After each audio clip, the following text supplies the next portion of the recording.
MTA TV, media syiar Islam.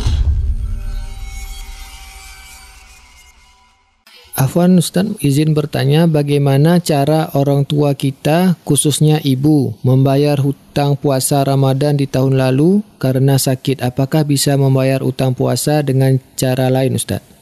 Ini ibu yang sebenarnya ya? Iya, ibunya sakit, Ustaz. Telah meninggal? Belum? Belum, Ustaz. Belum, baik.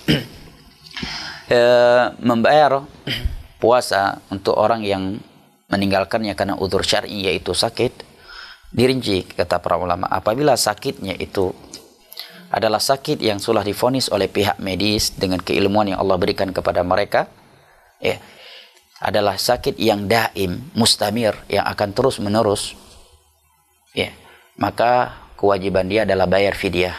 Terlebih lagi jika orang tuanya sudah lanjut usianya. Bertemu dua alasan fidyah: sakit yang terus menerus dan faktor usia yang sudah sangat tua.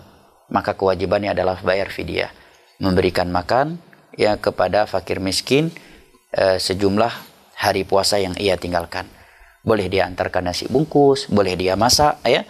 Misalkan ada 20 hari dia nggak puasa, atau 30 hari dia masak di rumah, kemudian mengundang 30 orang fakir miskin ke rumahnya, sebagaimana yang dilakukan oleh sahabat yang mulia Anas bin Malik radhiyallahu anhu.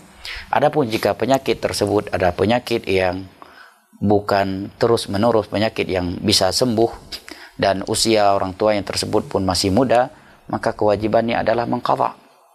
Ya, mengqadha sebelum datangnya Ramadan berikutnya. Fattaqullaha mastata'tum. Nah, wallahu a'lam bishawab. Apa dalilnya qadha?